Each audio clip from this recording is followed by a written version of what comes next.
Gary Reistad is the constant, the steady person in the newsroom. He is the comic relief in the newsroom.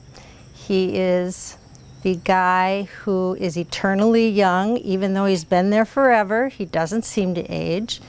He loves really bad jokes. I mean, really bad jokes. He laughs at his own jokes, his own really bad jokes. And he is smart and steady and unflappable and peaceful and zen-like and just an average, everyday, nice guy. I have one that stuck with me, has stuck with me all these years, and I can't tell it as well as Gary tells it, but it goes something like this. A mushroom walks into a bar. All the other vegetables that are sitting at the bar rush over to stand next to the mushroom. The bartender says, "What's so great about this guy?" And the other vegetables say, "He's just a fun guy to be with." Get it? Fun guy? Gary would tell this joke, and I mean, he was just like laughing to the point of crying. So to this day, I'll always say, "Gary, you're a fun guy to be with." Isn't that such a funny joke? All the jokes are clean. There are no dirty jokes. Some people thought he was a beetle, actually. I think Gary might think that he was a beetle. I'm not sure. Yes, he's a font of knowledge, of beetle knowledge, for sure. He's very talented, and you can tell by watching him play how much he loves it, how much of a part of him it is. Yeah. You know. Working with Gary is amazing because he doesn't get rattled at anything, but at least when I was there back in the old days, we were all sitting at this one desk, and what I loved was it was like anchor producer, and our knees were practically touching. And so while everybody else is having a fit, I can just hear Gary's like comments under his breath, and they're all just hilarious. I mean, he could have his own TV show. Nobody else can hear him being a complete smartass, but he is. So you think that he's just handling everything, but you know, he has all these little asides that are very humorous and keep everybody kind of laughing and keep the situation light.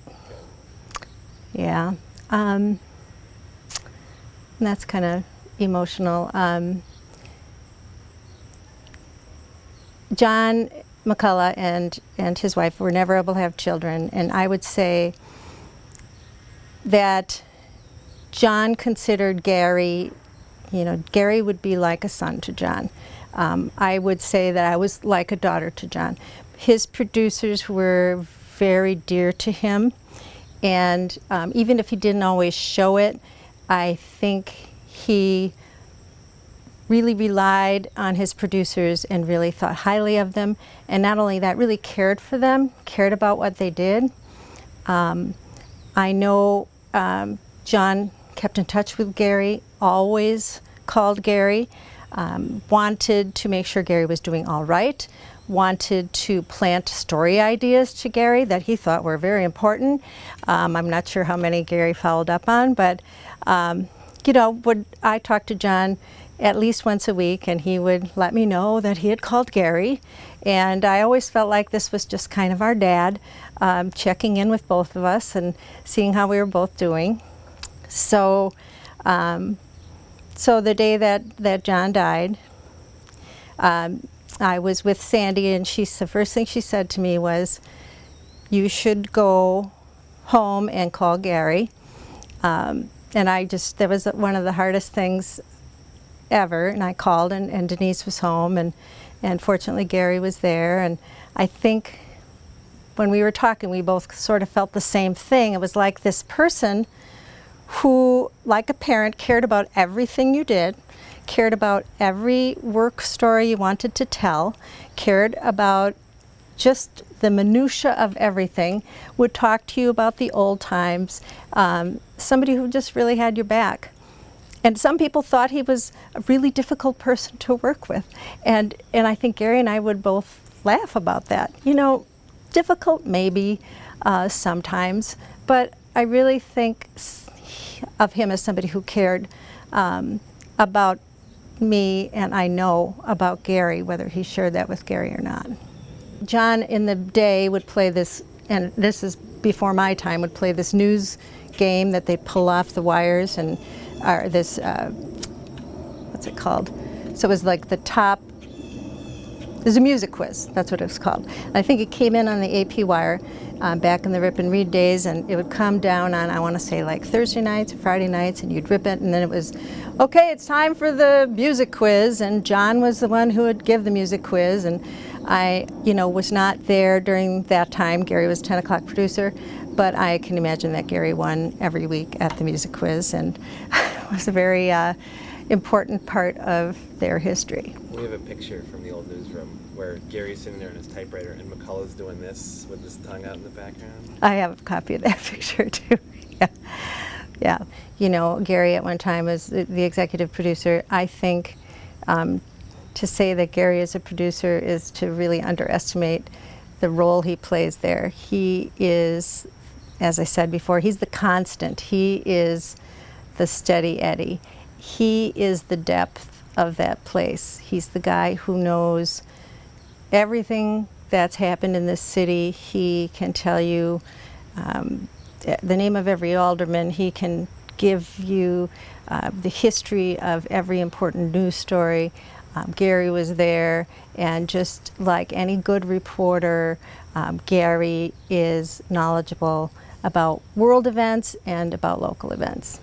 Goucher is another person, and I don't know whether he's persona non grata, and we're not supposed to talk about him. We're going to interview him. Okay. But I have to tell you, and I know this is way too long for any of this, but I would enjoy when Gary was producing the 5 and Goosh was doing the 5.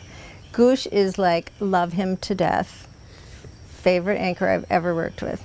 But he is so, for a guy who goes on TV every night, he was so self-conscious.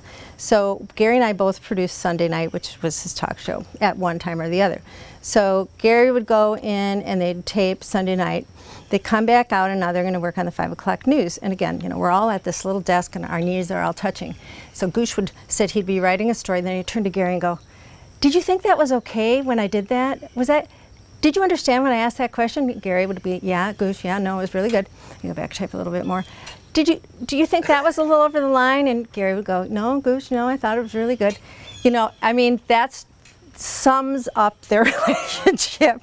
You are, as a producer, sort of the support person, and as a producer, I think you are relieved not to have to be the face out there sometimes, and you are just, if you're a good producer, you are the supportive of the anchor who is out there. Yes, and you are, whether in their ear or before the newscast or after the newscast, you want them to look good. You want it to look good for you and for them. Our kids are about the same age, so I remember the day that George, they have a name, they have a phrase they call it when George came to them, and I'll never forget it. It was just such an exciting day. And then because my daughter had just been born, and so it was just, a lot of us had kids that age. We all had kids that age. So it was so exciting when Denise and Gary got George. And then right after that to find out that Denise was pregnant with Kelsey. I mean, it was, joy, beyond joy, beyond joy. I mean, first of all, George was just the cutest thing. And I mean, we were all just so happy for them. But then here comes Kelsey, So very, very exciting. And for Gary, just, beyond happiness. It's so cool. Yeah, I see like on Facebook, Gary's a big poster of things that, George would not want you to know that, and Kelsey would not want me to say, and it's just so fun. Yeah. Just so fun to see that. So, yeah, from where it was where they had no kids at all, and all of a sudden, boom, So, Gary, if anyone deserves this, you deserve it. You've been there a long time, but that has nothing to do with this. You have stayed where others have gone, and you remain the constant there. You remain the cool person. in a sometimes harried business, and you are always and will always be a fun guy to be with. Congratulations.